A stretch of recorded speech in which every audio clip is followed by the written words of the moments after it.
The first time I saw The Father with my father was more than a year ago. By then, Dad had become my go-to +1 to shows all over Los Angeles.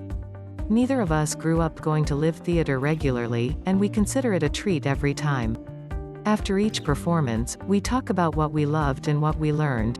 Oftentimes, our discussions about a show continue weeks or months after we see it.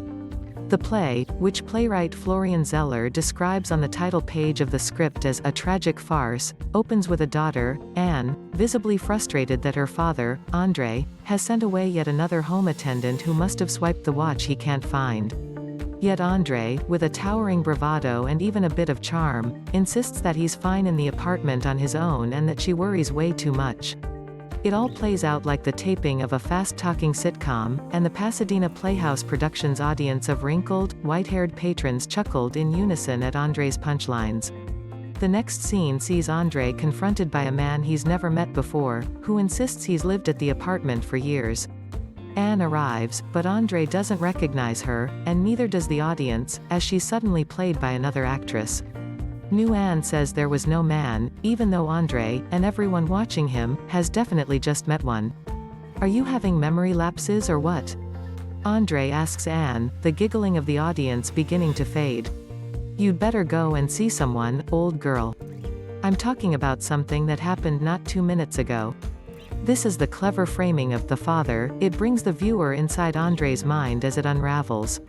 Translated into English by Christopher Hampton, the play lets you think you know what's happening, but apparently, you don't, even though you could have sworn you heard that conversation correctly. The stage goes completely dark after each short scene, and when the lights turn back on, you have no idea where you are or how much time has passed. You might not recognize the people before you, either, even though you're told that you know them quite well. The Father first debuted as a French-language play in 2012, and it has since been staged in more than 45 countries. The role of the prideful, volatile André has been played by Frank Langella on Broadway, Kenneth Cranham on the West End and the late Robert Hirsch in Paris. I was taken aback by the fact that the Pasadena production starred Alfred Molina who, with his healthy head of brown hair, looked a generation younger than most of the show's ticket holders. In fact, Molina is only some years older than Dad, which made André's slippery memory and growing paranoia all the more terrifying to me. Isn't that sad, how the last person you see at the end of your life might be someone who's being paid to take care of you? Dad said after the show, referring to its final scene, in which André wakes up disoriented in a nursing home.